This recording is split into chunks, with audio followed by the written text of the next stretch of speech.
성경이 말한다 Q&A 신앙생활에 관한 여러 가지 질문과 대답 시리즈 74회입니다. 오늘은 조상 숭배하는 차례, 곧 제사에 대한 올바른 태도라는 주제로 우리 말씀을 살피겠습니다. 이사야 8장 19절 혹이 너희에게 고하기를 지절거리며 속살거리는 신접한 자와 마술사에게 물으라 하거든 백성이 자기 하나님께 구할 것이 아니냐 산 자를 위하여 죽은 자에게 구하겠느냐 하라.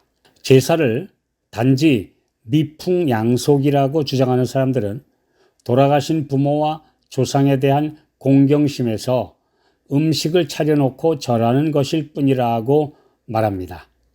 그러나 죽은 사람의 영혼이 살아있다고 믿기 때문에 하는 이런 의식은 성경적으로 전혀 받아들일 수 없는 이교의 전통입니다. 이런 의식은 특히 어린 자녀들에게 조상의 죽은 영혼들이 실제로 존재하며 나타날 수도 있다는 사상을 심어주며 그 영향은 평생 지속되기 쉽습니다. 이것은 미풍양속이 아니라 무속신앙을 전수해 주는 것입니다. 부모에 대한 효도는 살아계실 때 최선을 다하는 것이 서로 간의 실제적 교감과 사랑을 나누는 것입니다. 아무 의식도 없는 허상을 향해 절한들 무슨 소용이 있단 말입니까? 그러나 만일 그 경배를 듣고 반응이 있거나 효과가 있다면 그것은 흑암의 왕인 사탄으로부터 오는 것입니다. 결코 죽은 사람들이 반응하는 것이 아닙니다. 그의 모든 형태의 고대 마술과 요술은 죽은 자와 교통할 수 있다는 신념에 기초되어 있습니다. 강신술을 행하는 자들은 죽은 사람들과 교제하며 그들을 통하여 장래에 일어날 사건에 대한 지식을 얻을 수 있다고 주장합니다. 이 죽은 자와 교통한다는 이 같은 신념이 이교의 우상숭배의 초석을 놓았습니다. 이교의 신들은 죽은 영웅들의 신격화된 영이라고 믿어졌습니다. 일본의 신사참배는 수 없는 죽은 자들을 신으로 섬기는 행위입니다. 이처럼 이교의 종교는 죽은 자를 예배하는 것입니다. 성경으로 살펴보십시다. 이스라엘이 벳부올에서 범죄한 이유를 다음과 같이 기술하고 있습니다. 민수기 25장 1절로 3절 이스라엘이 시딤에 머물러 있더니 그 백성이 모압 여자들과 음행하기를 시작하니라. 그 여자들이 그 신들에게 제사할 때 백성을 청함에 백성이 먹고 그들의 신들에게 절함으로 이스라엘이 바알보올에게 부속된지라. 그래서 큰 재난, 전염병이 이르러 왔던 역사를 우리가 민수기 25장을 보면 알 수 있습니다. 그런데요, 시편 기자는 이 제사가 어떤 종류의 제사인지, 그래서 어떤 종류의 신에게 드렸는지 우리에게 말해줍니다. 이 출애굽 역사에 기록된 이스라엘의 배도에 언급하면서 그는 시편 106편 28절에 저희가 또 바알부올과 연합하여 죽은 자에게 제사하는 음식을 먹었다고 말했는데 그것은 즉 죽은 자에게 드린 제사였습니다.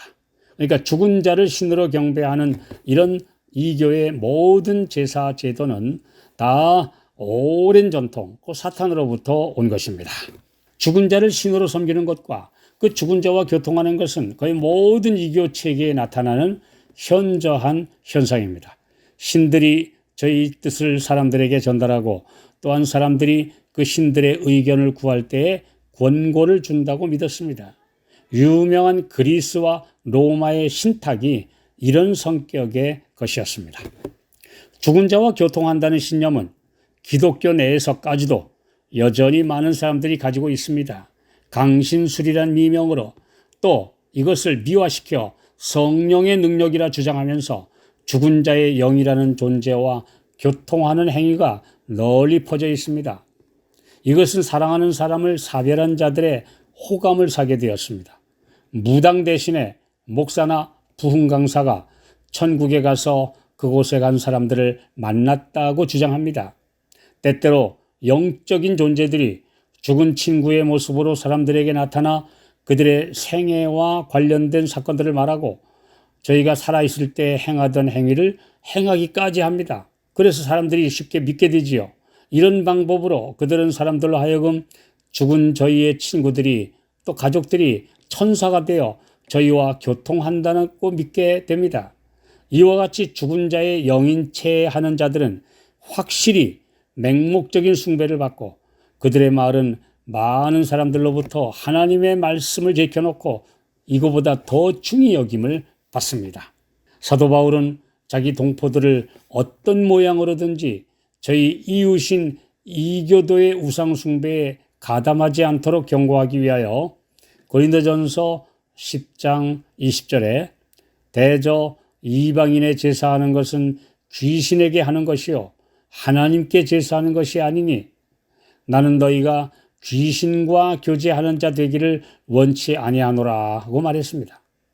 시편 기자는 이스라엘에 대하여 시편 106편 37절 38절 저희가 그 자녀로 사신에게 제사하였다고 말하고 또 저희가 저희 자녀를 가나안 우상에게 제사했다고 설명하고 있습니다. 그들은 소위 죽은 자를 예배한다고 하나 실제로는 마귀를 예배하고 있었던 것에 불과합니다. 전도서 9장 5절 6절 무릇 산 자는 죽을 줄을 알되 죽은 자는 아무것도 모르며 다시는 상도 받지 못하는 것은 그 이름이 잊어버린 바 됨이라. 그 사랑함과 미워함과 시기함이 없어진 지 오래니 해 아래서 행하는 모든 일에 저희가 다시는 영영이 분복이 없느니라. 하나님의 말씀이 확실하게 가르친 대로 믿는 것이 올바른 신앙입니다. 절대로 죽은 자의 영혼은 별도로 살아있지 않습니다. 사람이 죽을 때 원래 흙으로 짐을 받았던 대로 다시 흙으로 돌아가는 것입니다. 전도서 12장 7절 흙은 여전히 땅으로 돌아가고 신은 그 주신 하나님께로 돌아가기 전에 기억하라. 그리고 그 영혼, 즉 생명과 지적인 모든 정보는 창조주께서 보존하셨다가 부활하여 영생을 얻든지 아니면 영원한 멸망을 당하게 될 것입니다. 이것이 성경이 말씀하고 있는 사람의 사후 세계에 관한 진리입니다. 살아있는 가족들이 명절에 모여서 부모님의 아름다운 유산, 즉 사랑과 우애를 나누며 기리는 것이 미풍양속입니다. 살아계실 때 효도를 다하고 허망한 이교 풍습은 버리는 것이 옳은 길입니다. 이것이 성경 말씀의 진리대로 따르는 길입니다.